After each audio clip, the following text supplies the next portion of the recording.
The gentle hum of the airplane engines was the only sound Megan Porter could focus on as she tried desperately to stay awake. Her eyelids felt like they were weighted with lead after the marathon of meetings that had consumed her week in Chicago.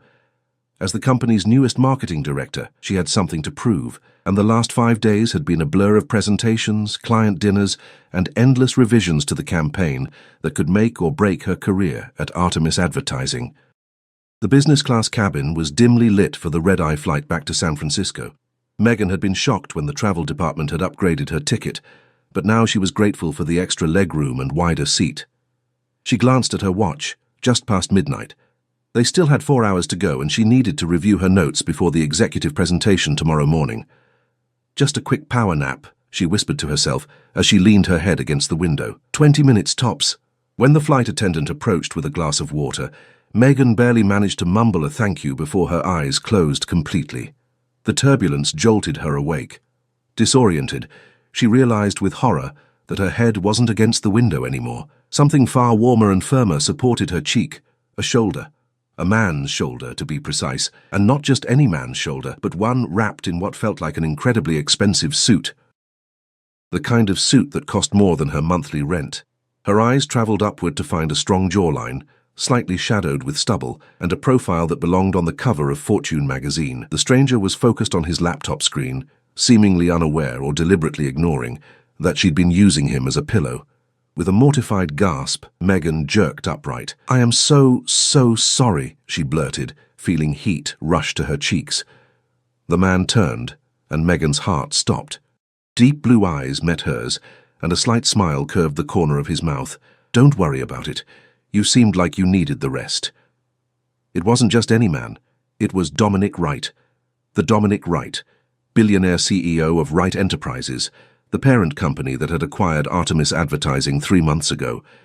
The man who was effectively her new boss's boss's boss. "Mr. Wright," she managed, her voice barely above a whisper. "I had no idea. I didn't realize." She stopped herself before she could babble further. "Thank you for your understanding." He closed his laptop and turned slightly toward her.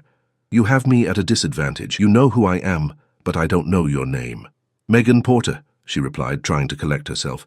"Marketing director at Artemis." A flash of recognition crossed his face. "Ah, the Chicago campaign. I've heard good things." Her heart raced. The CEO knew about her project. "Thank you, sir. We've been working hard to make it succeed." "Dominic, please." "Sir makes me feel like my father." His smile was warm, transforming his serious face into something almost approachable. Megan nodded, still mortified but somewhat relieved by his casual demeanor. She reached for her bag under the seat, determined to look professional. "I should probably review my notes for tomorrow's presentation.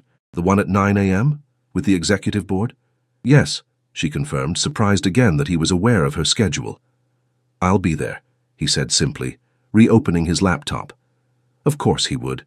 Megan felt her anxiety double.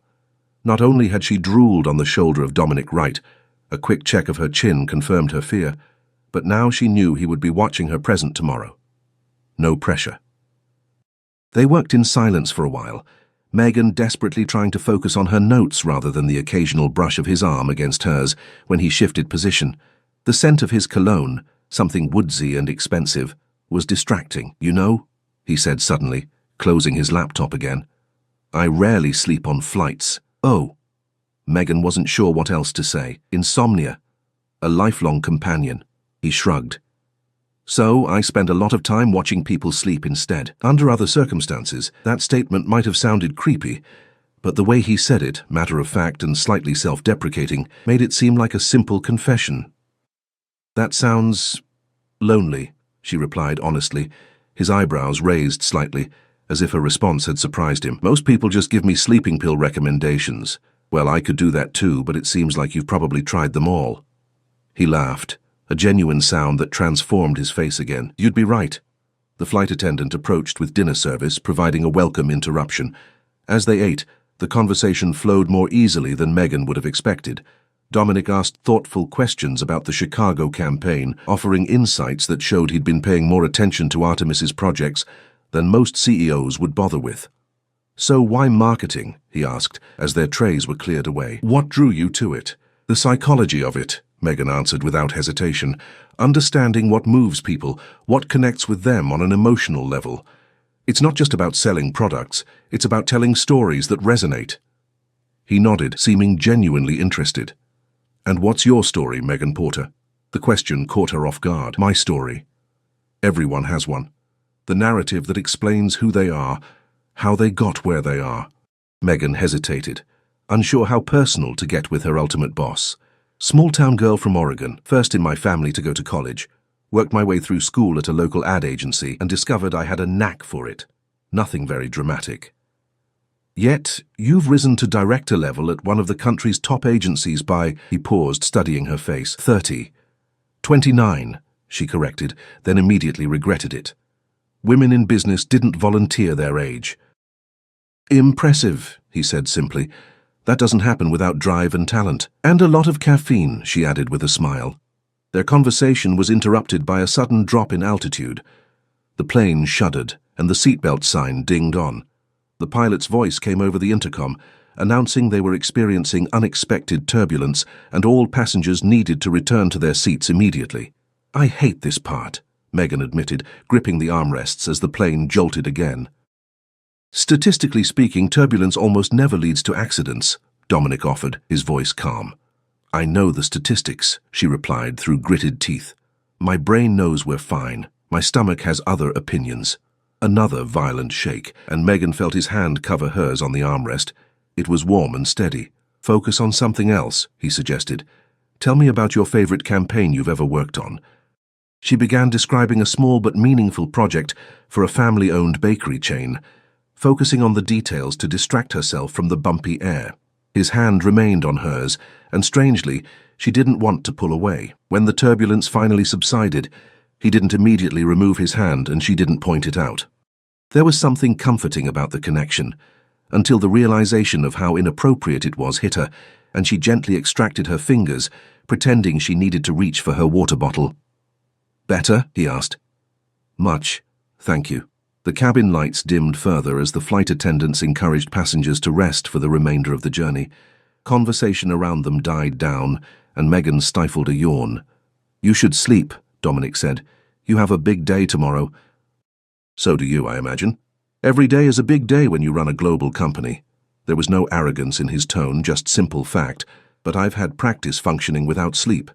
Megan nodded, feeling her eyelids growing heavy again. If you're sure you don't mind. I don't mind, he replied softly. Just wake me if I start using you as a pillow again. I will. But something in his smile suggested he might not. As Megan drifted off to sleep, she couldn't shake the feeling that this chance encounter was something significant. What she didn't know was how right she was, and that what would happen in the next few hours of this flight would change the course of her life forever. Megan woke to gentle pressure on her shoulder. Opening her eyes, she found Dominic leaning slightly toward her, his expression concerned. I hate to wake you, he said quietly, but I thought you'd want to know. We're being diverted. Diverted, she echoed, blinking away sleep and confusion. The cabin lights had brightened, and around them passengers murmured with growing concern. Weather system over the Bay Area. The pilot announced it a few minutes ago. We're landing in Denver instead. Megan checked her watch. 3:17 a.m. Her mind raced through the implications. The presentation was in less than 6 hours, and she was about to be stranded in Colorado. What happens now, she asked, reaching for her phone to turn off airplane mode. Now we land, and then Wright Enterprises solves the problem. The calm confidence in his voice was both reassuring and slightly irritating. Of course, he had the resources to fix any travel inconvenience. The rest of them weren't so lucky. The pilot's voice confirmed what Dominic had told her, adding that they expected significant delays and would provide more information once on the ground. Around them, passengers were already making frantic phone calls and sending emails. My presentation, Megan said, more to herself than to him. I can't miss it. You won't, Dominic replied simply, as if his word alone could control the weather. He pulled out his phone and sent a quick text, then turned back to her. Have you eaten at Maple and Vine? The abrupt change of subject threw her. The restaurant on Montgomery Street? No, it's a bit out of my price range. Their chef makes the best eggs Benedict in the city. We'll have breakfast there before your presentation. I don't think— Trust me, Megan, he interrupted, his blue eyes steady on hers. I've been navigating business crises since before you graduated college. This is a minor logistical hiccup. She wanted to point out that his version of a minor hiccup probably involved private jets and helicopter transfers, options not available to marketing directors with student loans. Instead, she nodded, deciding to play along until she could figure out her own solution. The plane began its descent, and Megan tried to focus on revising her mental timeline for the morning rather than the growing knot of anxiety in her stomach. Or the distracting presence of Dominic Wright, who was now calmly working on his laptop, as if an emergency landing were part of his daily routine. Once on the ground, chaos ensued. The airport at this hour was minimally staffed, and hundreds of diverted passengers crowded the terminal, all seeking information and rebooking options. Megan followed Dominic through the crowd, noticing how people instinctively moved out of his path. There was something in his bearing that commanded space without him having to ask for it. "This way," he said, guiding her past the customer service counters, where long lines had already formed. "Shouldn't we get in line to rebook?" she asked, struggling to keep pace with his long strides. "Already handled." He didn't elaborate, leading her instead toward a private lounge area she hadn't even known existed in this part of the terminal. The lounge attendant recognized Dominic immediately. "Mr.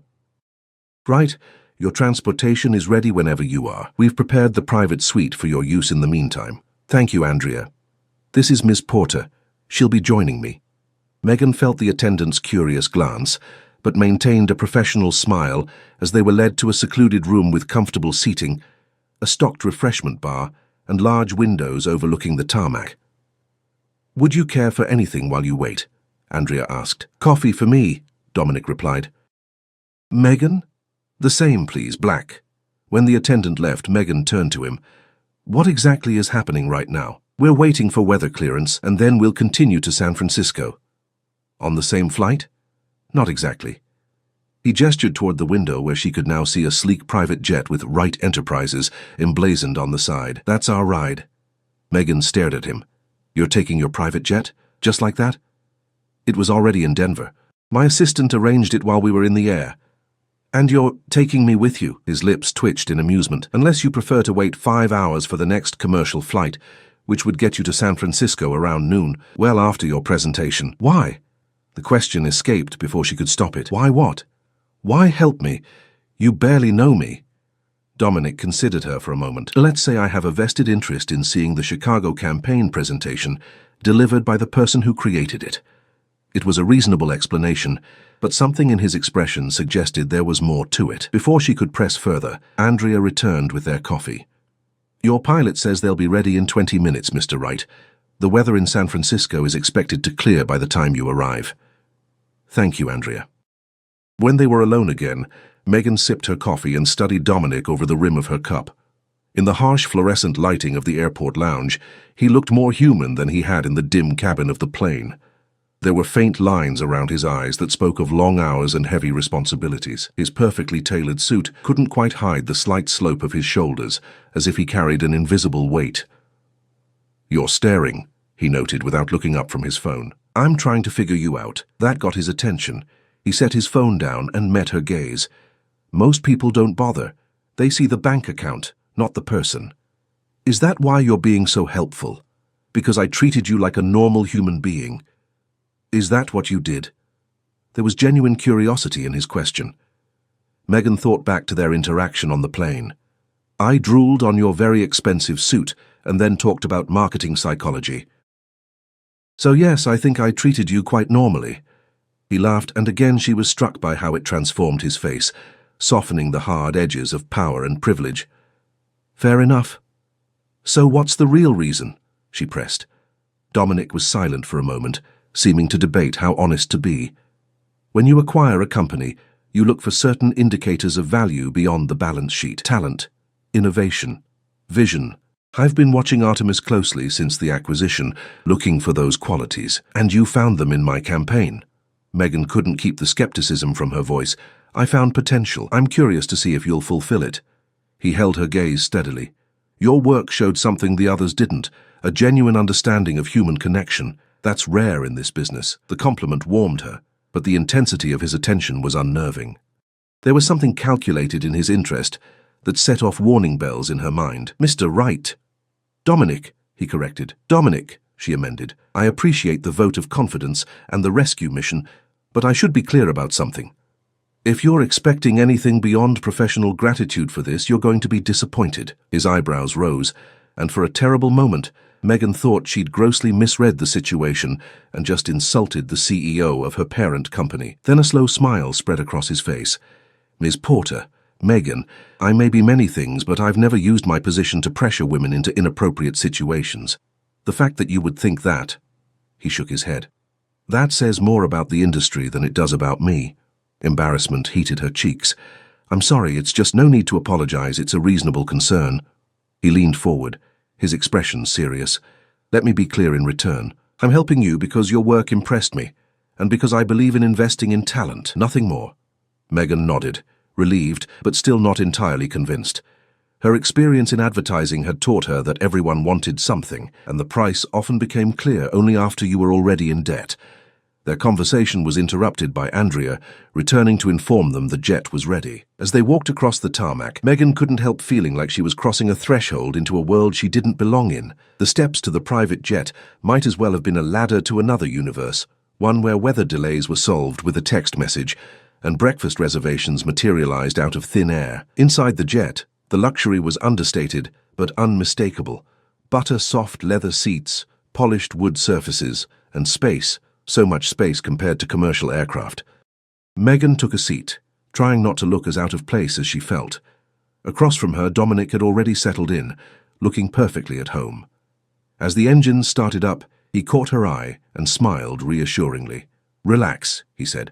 "We'll be in San Francisco with plenty of time to spare." What Megan didn't know was that time was precisely what they didn't have, and that by the time they landed, everything she thought she knew about Dominic Wright and herself would be turned upside down. The private jet cut through the pre-dawn sky with barely a tremor, a stark contrast to the commercial flight's turbulence. Megan tried to focus on finalizing her presentation notes, but her attention kept drifting to the man seated across from her. Dominic had been on a business call for the past 20 minutes, speaking in low, measured tones about market projections and acquisition strategies. This was the CEO in his element, commanding, decisive, and completely different from the man who had comforted her during turbulence. When he ended the call, he caught her watching him. "Something on your mind?" "Just wondering if you ever stop working," she admitted. Says the woman reviewing presentation notes at 4 in the morning. Megan smiled, conceding the point. "Fair enough. Though in my defense, I'm facing unusual circumstances." "Aren't we all?" There was something cryptic in his tone that made her pause. Before she could ask what he meant, the pilot's voice came over the intercom. "Mr. Wright, we're receiving a secure transmission for you. I've routed it to your private line." Dominic frowned slightly, reaching for the phone embedded in his armrest. "Excuse me," he said to Megan, then switched to the call. His expression shifted as he listened, the casual warmth evaporating into something harder, more controlled. "When?" he asked sharply. "Are you certain?" "No, don't alert anyone else. I'll handle it personally." He hung up and immediately pulled out his personal phone, typing rapidly. "Is everything okay?" Megan asked, concerned by the sudden change. He looked up, seeming almost surprised to find her still there. "There's been a situation at headquarters, nothing for you to worry about," but the tension radiating from him suggested otherwise. Megan had worked enough corporate crises to recognize when someone was managing a serious problem. "If there's anything I can do to help, there isn't." His tone was clipped, final. Then, seeing her expression, he softened slightly. "I apologize. This is unexpected." The pilot announced they were beginning their descent into San Francisco. The sky outside the windows was lightening, the first pale blush of dawn illuminating the clouds below them. In less than an hour, Megan would be at the office, ready to deliver the most important presentation of her career, with the distracted CEO in attendance. "About the presentation," she began carefully. "If you need to handle this situation instead, I completely understand." Dominic's gaze was piercing. "I'll be there, Megan. Some things can't be delegated." He checked his watch. "We'll land in 15 minutes. My driver will take us directly to Maple and Vine as planned, then to headquarters." "Are you sure that's wise? If there's a crisis, the crisis will wait for breakfast." The firmness in his voice brooked no argument. Some problems are best approached with a clear head and full stomach. Megan couldn't help but smile at the practicality. "Is that a billionaire's secret to success?" "That's my grandfather's advice.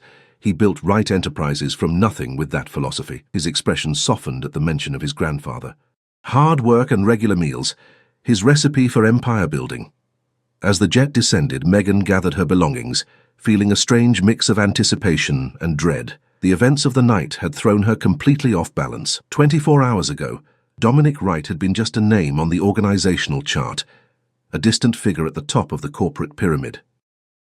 Now she'd slept on his shoulder, flown on his private jet, and was about to have breakfast with him before her career-defining presentation. The landing was smooth, the transition from plane to waiting car seamless. Dominic's world operated with an efficiency that made ordinary life seem clumsy by comparison. His black Bentley glided through the early morning streets of San Francisco, the driver navigating traffic with practiced ease. Sitting beside him in the luxurious back seat, Megan was acutely aware of the growing silence between them. Dominic was absorbed in his phone, responding to what appeared to be an endless stream of messages related to the mysterious situation. The easy rapport they'd established on the flight had evaporated, replaced by a wall of preoccupation. Maple and Vine was just opening when they arrived, but the staff clearly had been expecting them. The maitre d' greeted Dominic by name and led them to a private corner table with a view of the bay. Despite the early hour, the restaurant exuded elegance, from the crisp white tablecloths to the gleaming silverware. "Mr. Wright, we've prepared a selection of breakfast items as requested," the maitre d' said. "Your usual coffee is being prepared." "Thank you, Victor. Ms. Porter will have—" He looked to Megan expectantly. "Just coffee for now, please. Black."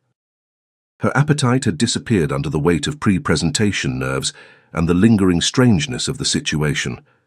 When they were alone, Dominic set his phone face down on the table and fixed his attention on her. "I owe you an apology." "For what?" "For being distracted, poor company." He ran a hand through his hair, the first sign of discomposure she'd seen from him. "Today is, complicated. The mysterious situation at headquarters," she ventured. He hesitated, then seemed to make a decision. "Megan, what I'm about to tell you cannot leave this table. Do you understand?" Her heart rate kicked up. "Yes, of course. There's been a security breach at Wright Enterprises. Someone has accessed sensitive files related to our recent acquisitions, including Artemis." Megan's breath caught. "A hack? Internal, we believe. Someone with high-level clearance." His blue eyes were intense, searching hers. "The information they accessed includes detailed evaluations of key personnel, including me?" The question slipped out before she could stop it. "Yes," he didn't sugarcoat it. "Your Chicago campaign was flagged in our system as a potential blueprint for our expanded marketing strategy. The data includes projections, client information, and personal assessments." The coffee arrived, providing a momentary reprieve from the tension. Megan took a sip, barely tasting it. "Why are you telling me this?" "Because in approximately 2 hours this information will become public knowledge. The files were transmitted to several news outlets with a scheduled release. We're trying to contain it, but—" He spread his hands. "Technology has its limitations. And my presentation, should I even bother? That's entirely up to you." His gaze was steady. "But before you decide, there's something else you should know." The waiter approached with plates of food, interrupting momentarily. When they were alone again, Dominic leaned forward. "The personnel assessments included my personal notes on potential leadership candidates for Artemis's new executive team. Your name was at the top of my list." Megan nearly choked on her coffee. "What? I've been at director level for less than a year, and in that time, you've increased your department's revenue by 38%. The Chicago campaign isn't just good, Megan. It's revolutionary in its approach. You see connections others miss." His praise should have been exhilarating, but something wasn't adding up. "Why would you put a junior director on a shortlist for executive leadership?" "Because I don't care about corporate ladders.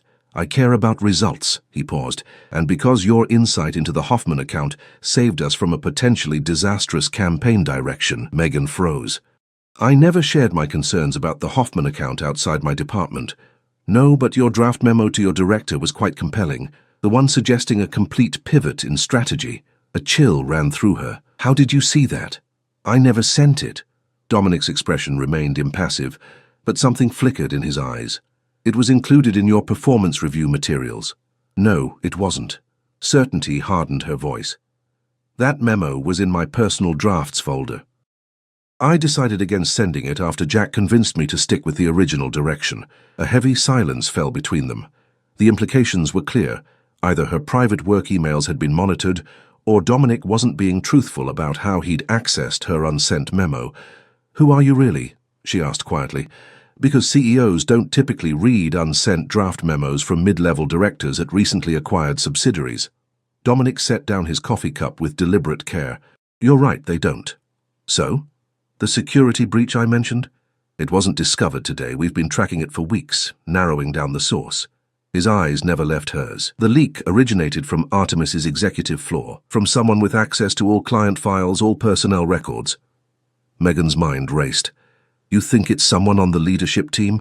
But why would they—" Understanding dawned. "The acquisition. Someone's unhappy with the new ownership, more than unhappy. Actively sabotaging, selling sensitive information to competitors." His voice was grim. "And using lower-level employees' credentials to cover their tracks." Horror washed over her. "Including mine. Your login was used to access files you would never have reason to view. Files you didn't even have official clearance for. And you suspect me." The accusation stung. "I did." His use of past tense caught her attention. "Until I met you on the plane." "People can fake a lot of things, Megan, but not the kind of genuine passion you have for your work. Not the integrity that made you immediately clarify you wouldn't exchange favors for help. So the diverted flight, the private jet, this breakfast, it's all been what? An elaborate background check? Not exactly." For the first time he looked uncomfortable. "The diversion was real, but I'd arranged to be on your flight back to San Francisco. I needed to assess you away from the office, away from the people who might be influencing you." The betrayal cut deep. "You've been manipulating this entire situation. I prefer to think of it as creating opportunities for truth to emerge."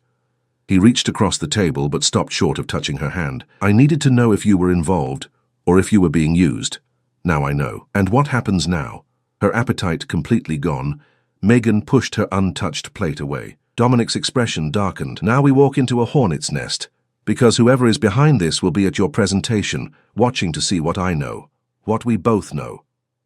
The Wright Enterprises headquarters loomed above them, a tower of glass and steel reflecting the morning sun. In the car, Megan stared out the window, her mind racing with everything Dominic had revealed. The presentation materials in her lap seemed trivial now, compared to the corporate espionage drama she'd unwittingly stepped into. "When we go in there," Dominic said quietly, "we need to act as if nothing unusual has happened, just a CEO taking special interest in a promising campaign.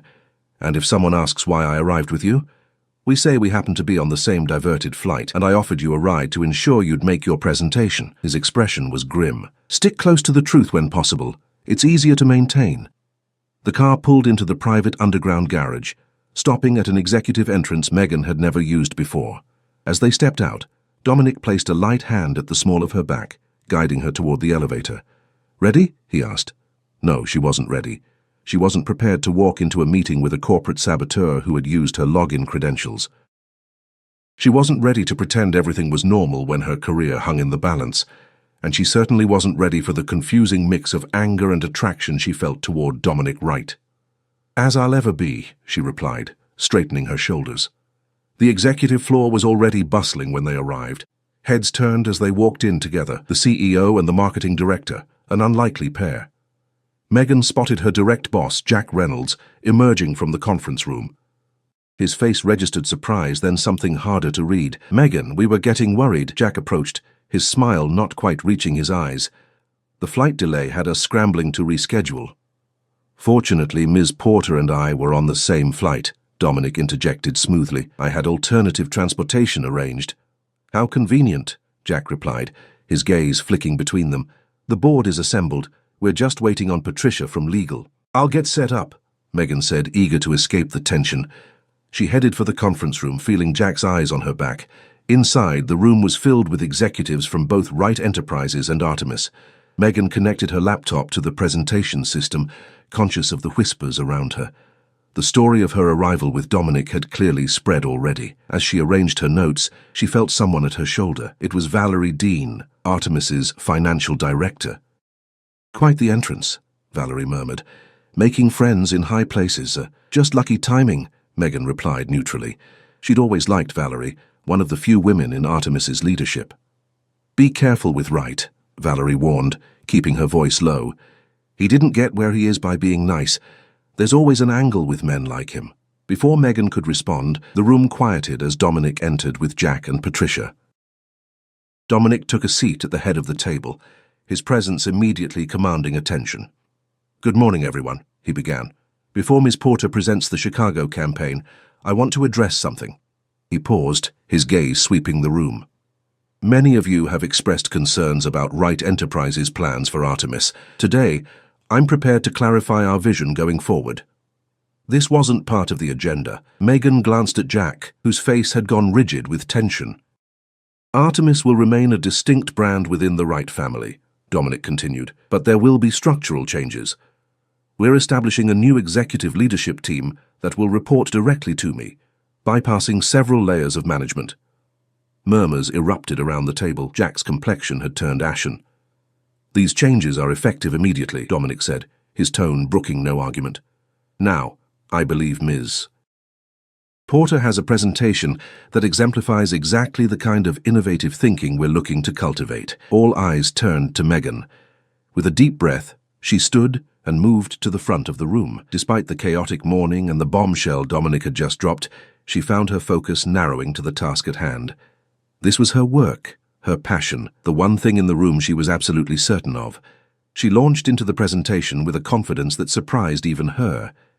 The Chicago campaign had been her vision from the start, a revolutionary approach that leveraged emotional storytelling across multiple platforms to create genuine connections with consumers.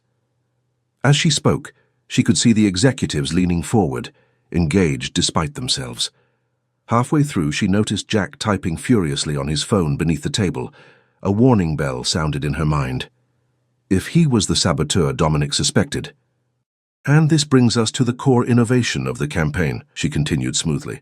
"A targeting system that adapts in real time based on consumer emotional responses, something no one in the industry is doing yet." Jack's head snapped up. This wasn't part of the original presentation. She was improvising, throwing in elements from a private project she'd been developing, one she'd never documented in any company system.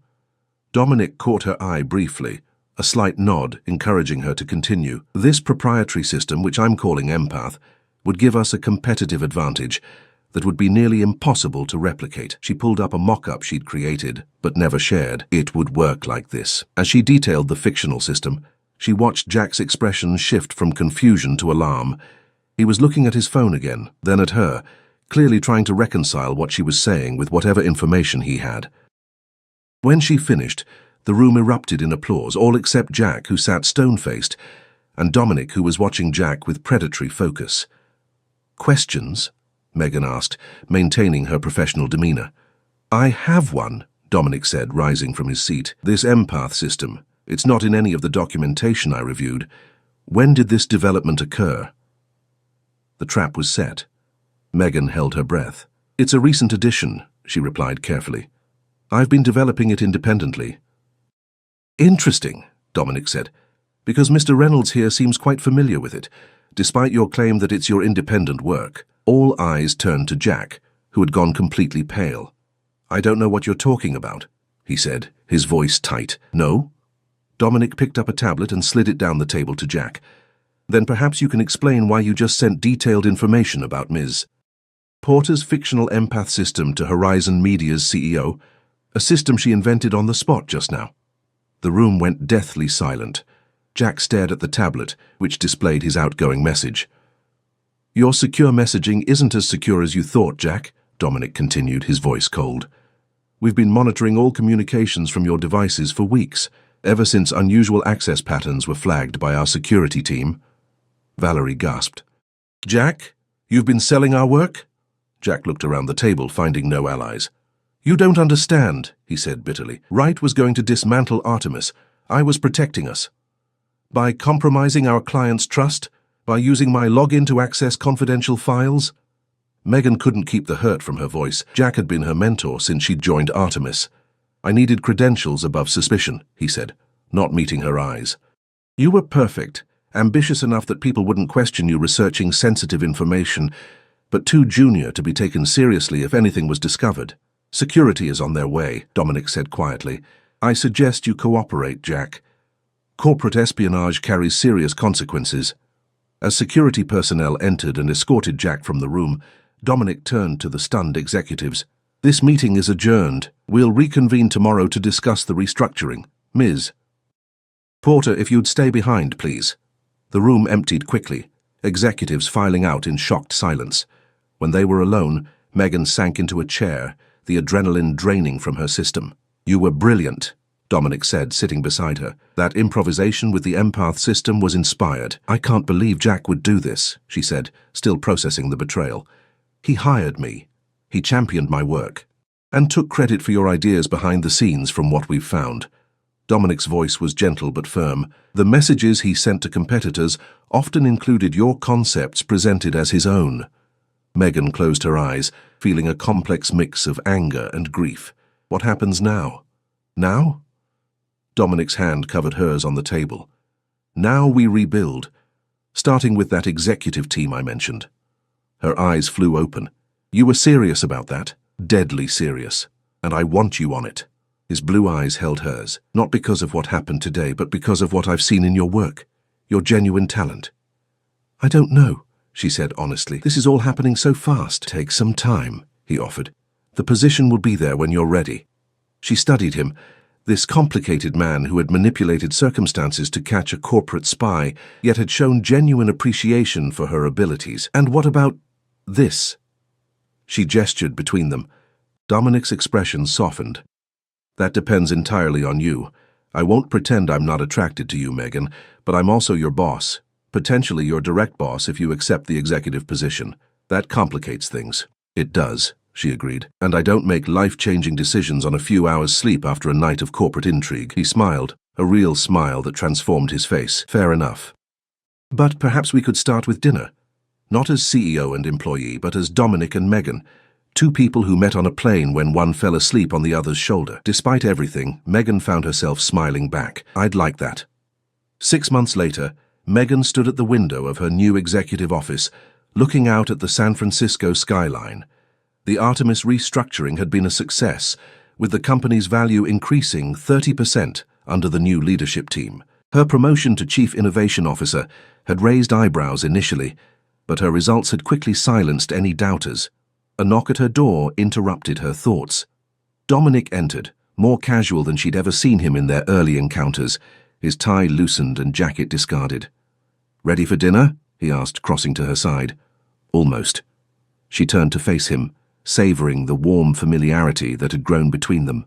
Their relationship had progressed slowly, both of them careful to establish professional boundaries, before exploring the personal connection that had begun that night on the plane. "I have news," he said, taking her hand. "The board approved the expansion. Artemis is officially going international." "That's wonderful," she squeezed his fingers. "Your grandfather would be proud." "He would be prouder of my other decision." Dominic's expression grew serious. "I'm stepping back from day-to-day operations at Wright Enterprises. Thomas will take over as CEO. Megan's eyes widened. "What? Why?" "Because running a global corporation leaves little time for the things that matter."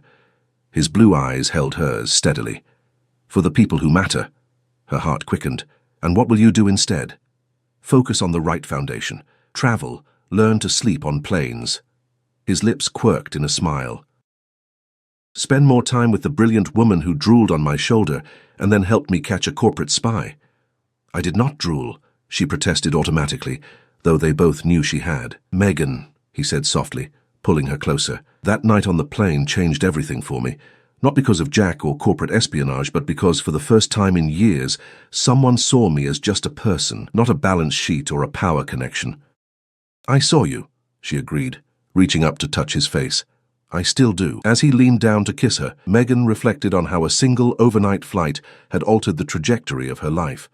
One moment of accidentally falling asleep on a billionaire's shoulder had led to a corporate thriller, professional triumph, and now, unexpectedly, love. Some accidents, it seemed, were worth making.